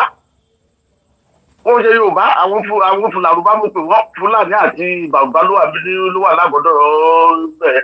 So sábà wá expect fòfò pé a máa rí ìwà ọmọlúwàbí kan lára wọn bẹ́ẹ̀ we are never going to get it. Honestly. Kò possible. Honestly. Kò possible. Ẹ bá jẹ́ kìíní. Àwọn ìlú àwọn akọ̀ntà ń try láti five down fún wọn sí a máa bẹ̀rẹ̀ sí jáde fún wọn. Gbogbo níwùsì Adéyẹmí tó fẹ̀yìn burúkú lẹ̀ fún wọn tá ọ̀wọ́ Adé fẹsẹ̀ pé ìburúkú yẹn tó wá ń gunpá lórí ẹ̀yìn burúkú ẹsẹ̀ burúkú tí Adéyẹmí fi lẹ̀ fún. A máa kọ́kọ́ tún sọ lẹ́yìn dáadáa bí ẹbí jẹ́ fún lè. Ìbọjà ni bàbá ń gbé gbogbo àwọn ọmọ tó kójọ ọjà lóbi wọn pè náà mẹ́nìtẹ́. Jọ Google ẹ̀ẹ̀kan Google lásán Alaafin Adéyẹmí àti gbogbo you be amazed the kind of news channel tí ó máa gbé àwọn news jáde fún ẹ. Gbogbo àwọn ẹ̀dá bá bẹ̀ sí kó jáde every day ká máa post ẹ̀ one by one fún ọ rí máa post ẹ̀. Ìyá oníbàbà ṣọ́ọ̀tì wọn ò fò ẹ má jà ṣe bí ṣe pé ó máa ṣọ́ọ̀tì òun kì í tó lọ́ṣọ́ọ̀tì ẹ̀ wọ̀. Nǹkan débi kọ̀ tẹ̀ fẹ́ fi sọ ká ní pé bàbá Adéyẹmí yẹn ní làákàyè. Ókè ìwọ ń fi ọ̀rọ̀ Lord Lugard ni wọ́n fẹ́ fi sọ pé ó ju bàbá ẹ lọ. Lord Lugard was just 20 years old nígbà tó fi wá sí nígbà tí wọ́n bá wọn British fi sẹ́ńdẹ̀ wá sí Nàìjíríà 20 years old ọ̀rọ̀ ọmọ 20 years old ni wọ́n ká má tẹ̀ wá sọ pé irọ́ ni o èmi kò tẹ̀ dípò kó ká tiẹ̀ sọ pé ká torí pé afẹ́ ájù afẹ́ establish argument ẹ̀ẹ́dẹ̀ ìjà gbà pé Lord Lugard sọ nǹkan tó yẹ tó parọ́ pé Lord Lugard sọ bẹ́ẹ̀. Lord Lugard sọ bẹ́ẹ̀ so ìwọ wá sọ pé Lord Lugard ṣe nǹkan báyìí so ìwọ tí Lord Lugard ṣe òun ló gbọ́dọ̀ borí nǹkan tí ìwọ àkíyèsí bàbá Awólọ́wọ̀ ò dẹ̀ tún ṣe nǹkan tó ní bàbá Awólọ́wọ̀ ṣe pé bàbá Awólọ́wọ̀ tó jọmọ Yorùbá tó mọ àwọn bàbá ẹ̀ tó mọ wọn délé tó mọ kéde kò òyìnbó kò nílò òyìnbó kankan láti pàtó. Ta ló wà mẹ́ẹ̀kọ́ bá mú máìkì tó jábọ̀ yìí. Kò nílò òyìnbó kan láti pàtó òyìnbó fóun. Wọ́n wá sọ pé nǹkan tí Lugard sọ ló yẹ kó borí nǹkan tí Awólọ́wọ̀ tó jẹ́ ọmọ Yorùbá sọ. Does that make sense? Kò make sense o. Ẹni ní gbogbo pé Moses kí bàbá yẹn tó jáde ó ti máa yọ ilé communicator my brother. Padà lọ wo àwọn fídíò tí bàbá yẹn àti interview tó ṣe àti àwọn fídíò tó ti máa ń káwọn ìyọjọ tó máa ń parọ́ fún bàbá yẹn ti háì náà. Bí máa ṣe ẹ́ dẹ̀mọ̀ nǹkan tí bàbá ti kí símú tó ti kí sẹ́nu ló jẹ́ kó háì bẹ́ẹ̀.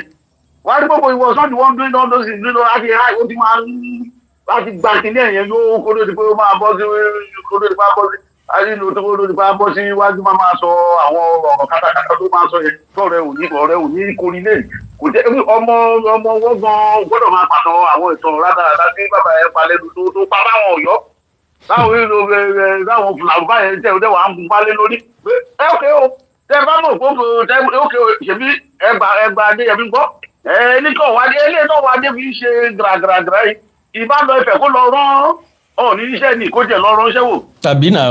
ó sọ fún mi àbíọ̀ superior ó yá lọ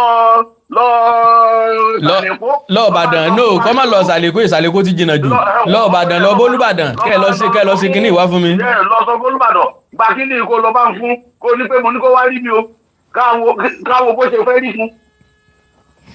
àbí ṣe òṣàlì sọ pé ó jẹ́ superior yọ̀kan. kọ́ ọ má lè ránṣẹ́ bẹ́ẹ̀ yẹn bá sí. unfortunately for the man bàbá àti ẹ̀ ló wà lórí oyè nígbà tí àwọn òyìnbó approach bandit friend wọn Aláàfin pé ìjàmbá yìí ṣẹlẹ̀ ní Rẹ́mọ àti láàrin Àkàrìgbò àti Ẹlẹ́pẹ̀ o lórí lọ́ba wọn parí bàbá àti ẹ̀ ní o tó ní làákàyè ó ní pé irọ́ èmi ò lè èmi kọ́ ní bàbá wa ló lè ṣe ọkọjá agbára rú wa. bẹ́ẹ̀ kì í jáde ẹ máa lọ bẹ́ẹ̀ ni pé kò nílò orí tradition gbà kó jáde ẹ máa lọ bẹ́ẹ̀ ni wọ́n lè lọ wọ àwọn ìbọn náà.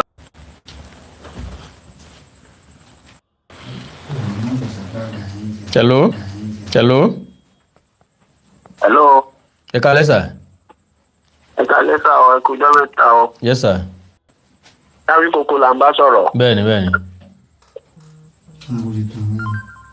ok láti London la ti ń pè o. mo mọ̀.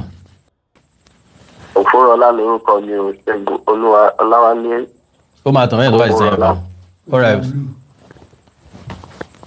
ọ̀rọ̀ yẹn ọ̀rọ̀ tí ẹ ń bá bọ̀ ẹ ti ń sọ látijọ́ yìí. ọ̀rọ̀ Ọ̀yọ́ àti Ọọ̀ni. ó ń ṣe ló ó dàbí pé bóyá mi gbọ́ rí ní ìgbésí ayé ibi tí ọmọ àbí gbẹ̀yìn ọmọ gẹ́gẹ́ bí ìtàn tí wọ́n sọ fún wa ńgbà tá a wà primary school. bẹ́ẹ̀ni sà. wípé wọ́n bí ọmọ mẹ́sàn-án ọmọ méjì àbí ọkùnrin kan obìnrin kan. gbogbo èèyàn ló mọ̀ wípé Olówu òun ni àkọ́bí ọmọ ọba tó jẹ́ obìnrin. ìdí àti túmọ̀ náà fi ń sọ pé ọmọ asunkúngbadé ni wọ́n torí òun ni ó lọ sí olókọ́kọ́ kúrò ní ilé tó jẹ́ obìnrin tó wá kí bàbá ẹ̀ tó gbọ́mọ wá kí bàbá kọ́mọ yẹn tó wá ẹjú mọ́ adé tí bàbá gbé sórí bàbá dẹ̀ wò títí tí kí lòun lè fi rẹ̀ lẹ́kún ẹjẹ́ ó máa lọ ó fi àwọn ìwọ̀fà àmì ìwà rẹ̀ fà mẹ́fà ó fi fi jáde kó lọ tẹ̀jọ́ tiẹ̀ sí ìlú kan. ọmọ tó wá ti tí ó di àbígbẹ̀yìn tó tọ́ àtọ́bàjẹ́ tó wá di olórí tó ń tàpá sáwọn ẹ̀. èmi rò pé kíní yẹn lọ́jíkálì ilẹ̀ Yorùbá ìwà ọmọlúwàbí kò gbé bàbá àgbà wá fún mi nílé. kò pírẹ́ǹtì ẹ̀ bíi pé ìwà ọmọlúwàbí kankan wà nínú wọn. kò pírẹ́ǹtì ẹ̀ bíi pé ìwà ọmọlúwàbí kankan wọn rárá inú wọn dẹ̀ ń dùn nínú ìwà àbàjẹ́. wọ́n ń claim tí ò right wọ́n dẹ̀ ń gbọ́ ifá ó yẹ kí gbogbo ọba ilẹ̀ Yorùbá ó yẹ kán ṣèpàdé lórí wọn kán bẹ̀rẹ̀ sí demand fún ransom reparation. because jàǹdùkú náà fi ṣe wọ́n fi já ilẹ̀ Yorùbá yẹ kó develop ju bó ṣe wà lọ pẹ̀lú ọgbọ́n tí tọ́lọ́run fi fún wa. tó fi jẹ́ pé àwọn náà fi ogun olè tó fi kó wọn lẹ́rú wọn ń tà wọ́n sọ fáwọn òyìnbó. bẹ́ẹ̀ni. wọ́n tún wá tún lẹ́nu àwọn tó yẹ kó fọ́ bojú kó máa tọrọ ẹ̀bẹ̀ lọ́wọ́ àwọn ọtún tí ìjọ́sì ń gapá as of this age. Very, very disheartening. Honestly, sir. Tó bá ń gbọ́ very, very disheartening. Ọ̀pírísẹ̀ntì ni àwọn Ghana náà náà fẹ́ gba reparation lọ́wọ́ Britain. Ìyẹn wà nílẹ̀ ṣé báwọn kan ló iná ṣiṣẹ́ yẹn tó ń ta ọmọ wọn sílùú òyìnbó. Sóko ẹrú. Wọ́n dẹ̀ wá identify pé Ọ̀yọ́ gangan ló lọ́wọ́ nú ẹ̀. Bẹ́ẹ̀ni. So ó yẹ káwọn ọba Yorùbá bẹ̀rẹ̀ bóyá tó bá bẹ̀rẹ̀ tó bá wọn fà débẹ̀ yẹn wá stop nonsense tán ṣe. Ọ̀rẹ́ bàbá. má jẹ́ wo mi. Bẹ́ẹ̀ ni sà. It's high time fáwọn ọba wa nílẹ̀ Yorùbá kó dìde. Ṣé wọ́n wàá dìde? Kó palẹ́nu mọ́ kó jáwọ́ nu nonsense tó ṣe kó fèsì Ọ̀yọ́ ẹ̀ kó bó ṣe máa develop. Somebody that came from Canada calling yourself a minister of God. Ó tó di pé ó dọba ó wá dọba yẹn tán ó etí ẹ wá di sí gbogbo kínní kó follow principle follow tó uphold ní Canada tó wà. Facebook àbí? Ó ní àwọn tí wọ́n sì tán fi kúrò nílùú yẹn ojú wọn náà fẹ́ máa fi wò. Wọ́n á jáde bẹ́ẹ̀. Ṣé wọn ò ní tìjú ni? Kò yé mi náà. Wọ́n dẹ̀ ṣe sọ kínní yìí pẹ̀lú a lot of problem tó ní lọ́rùn. Ó jọba ìpọ́sù kan èèyàn kú mọ́ ẹ lọ́wọ́. Ó tún sì wà nù pé ó sì ń jàjà supremacy for what? Kí ló fẹ́ fi ṣe? Kò yé mi o. Kò yé wa o. This is too bad. Kò yé wa o. This is too bad. Ó show pé gbogbo àwọn ọmọ Ọ̀yọ́ yẹn they are bunch of the same thing. Of course wọ́n ṣe Yorùbá gidi. Inú mi dùn pé gbogbo wa ti gbà. Yorùbá gidi ni wọ́n àti máa ráhùn tó máa pè wọ́n sákìyèsí pé this is rubbish. Ọlọ́run. Yorùbá òun kò rí ìdọ̀tí kiri. Pàápàá Ọlọ́run. Ìdọ̀tí ni ìwọ kan náà ló gba ọlọ́dọ̀bálẹ̀ fún ẹ̀mí àlọ́rin. Àbí kí ló wá lọ sí pálàsì ẹ̀mí àlọ́rin? Àwọn náà tó fẹ́ jọba ń bẹ̀ ni àbí wọ́n fẹ́ lọ wé Fúlàní láwàní. I don't know. God bless you, sir. Ọgbọ̀nà Sókótó lọ. O tún ṣe rárá o tún mórílé lọrin. Olúmọrílé lọrin. Ìlọrin tán ti báyé yín jẹ́. Tán ti báyé wọn jẹ́ tán lé wọn dànù kó bẹ̀. Tán sọ ẹ́ dọ ọmọ òrukàn tán sọ ẹ́ dá lárìn kiri. Ìfà tó ìtìjú ní nǹkan ìtìjú ní kò ṣe máa gbọ́ sétí. But àwọn ò lójú tì í. Àwọn ò ní. God bless you, sir. Ó wà obvious. God bless you, sir. Ó dàárọ̀ o. Ó dàárọ̀. Yes, sir. Jẹ́ pí kọ́ yìí. Hello. Hello sir, ẹ káalẹ́ o bàbá. Ẹ káalẹ́ sà. Ẹ máa kú iṣẹ́ náà Ọlọ́run á ràn yín lọ́wọ́ o. Àmín o. Ṣé rí mo fẹ́ kẹ́ ẹ ṣe àwọn nǹkan kan. All right. Ti dójú ẹ̀sìn táwọn ọba láwọn ò ní gbà. Ẹ bẹ̀rẹ̀ ìtàn bí wọ́n ṣe dá Ọ̀yọ́ lélẹ̀. Ìgbà wo ni ó kúrò ní Benin tó padà wá sí Ọ̀yọ́ àmì tó padà wá sílé Ifẹ̀. Okay. Wọ́n tó fi mú kó lọ sílẹ̀ Ìbàrùbá. Ṣebí ẹni tó dálẹ̀ tó ti pé 200 years àtẹni tó ti wà more than 13,000 years tí yàtọ̀ wà láàrin wọn. Yàtọ̀ ń bẹ. Ìyẹn á jẹ́ kí etí wọn ó là. God bless you, baba. Ṣé rí Ìlọrin kò fẹ̀ lẹ́rú rí kò bàdàn lẹ́rú rí. Ọ̀yọ́ tó dẹ̀ wà presently ó yàtọ̀ sọ́yọ̀ọ́lé. Bẹ́ẹ̀ni. Kì í ṣe gbogbo àwọn ọmọ ọba tó wà lọ́yọ̀ọ́lé lọ́wọ́ entitled láti jọba lọ́yọ̀ọ́. Ọ̀yọ́ ilé ní ìsìn kò lè máa claim power supremacy Ọ̀yọ́ ilé. Bẹ́ẹ̀ni. Káti pẹ́ kó fẹ́ ní ọkọ̀ tó fẹ́ claim. Bẹ́ẹ̀ni. Ọ̀yọ́ kó ló lélẹ̀. Bẹ́ẹ̀ni. Kò sí ní class Ọ̀yọ́ ilé. Pàápàá. Kò sí class Ọ̀yọ́ ilé.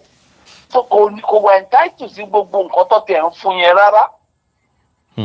Ó wà nínú gẹ̀ẹ́sẹ̀ ìgbà tán máa tán níta ní superiority àwọn ọba àwọn ló yẹ kó dádé. Wọn ò pe Aláàfin. Ẹjọ́ òun ló dá Aláàfin Ọ̀yọ́. Torí pé ọ̀ràn míyàn gan ò tiẹ̀ gbádé kúrò ń fẹ̀. Kò gbádé kúrò ń fẹ̀. Títẹ̀ tí wọ́n ṣe lọ́jọ́. Ọ̀yọ́ ilé ìwé ìsìn kò lè máa bí. Eléyìí ò ládé. Kò rádé gbé kúrò lọ́yọ̀ ilé. Bẹ́ẹ̀ni. Kò wà entitled sí supremacy tí ọ̀yọ́ ọ̀gbà ẹ̀ tiẹ̀ fún gan. Ìbátan ní kàn sílẹ̀ táwọn ọba tó yẹ kó dádé. Bẹ́ẹ̀ni. So God bless you, sir. kò sí àwọn olóhùn kò sí gbogbo yàmàyàmà ẹ̀ kó délé compete pẹ̀lú ọba Òbínì. God bless you, sir. Ṣe gan mo fẹ́ kẹ́ ṣe history yẹn kẹ́ detail ẹ̀. All right, mo ti gbọ́ sir. God Ẹ bless sọ ọdún Ọ̀yọ́ lé kẹ́ sọ ọdún Ọ̀yọ́ president Ọ̀yọ́ tá à ń pè. All right, sir. Kẹ́ jẹ́ ká mọ̀ Ọ̀yọ́ tá à ń pè yóò ti pè 200 years now. so báwo lè claim sí gbogbo àwọn nǹkan tó fẹ́ máa subscribe sí ra ẹ̀yẹn kò lẹ́tọ̀ọ́ sí. God bless you baba. Okay sir. Ó dàárọ̀ ó ra ayọ̀ la máa sùn. Now ọ̀gbẹ́ni kan sọ̀rọ̀ ń bí ọmọ Àtìbà nígbà tí gbọ́ bẹ́ẹ̀ ti mọ̀ pọ̀ ọmọ Ọ̀yọ́ ni ọ́ wá ṣe mistake o. Ó ní Awikonko, you may proceed with your post regarding this unity. Also, the two kings have made a significant positive impact on Yoruba land. No, àrí impact ẹyọ kan. Sọ ìkànnù impact Alaafin àná fún gbogbo ilẹ̀ Oyùkárò Òjíire. Just mention one impact he has made. God bless you. Sacred. Àmì rí dáadáa. Mo ń padà bọ̀ wá dúpẹ́. So impact Alaafin àná ń gbogbo ilẹ̀ Káàárọ̀ Òjíire. Bá wa sọ nǹkan ẹyọ kan tí bàbá yìí ṣe tàbí méjì. Whatever t'Alaafin àná bá ṣe fún fámìlì wọn nìkan ni o. Agbájé ló bá bẹ́ẹ̀ lóògùn àǹfààní mọ̀lẹ́bí ẹ̀ nìkan ni. Èmi ilé fọwọ́ ẹ̀ sọ̀yà bẹ́ẹ̀. Whatever t'Alaafin àná bá ṣe. Tí ì bá ṣe ọ̀tẹ̀ yàtọ̀ sí ọ̀tẹ̀ wọn ló wà glaring. Wọ́n sọ̀tẹ̀ ọba, wọ́n sọ̀tẹ̀ ìjòyè, wọ́n sọ̀tẹ̀ gómìnà, wọ́n sọ̀tẹ̀ everybody. And we can say that categorically.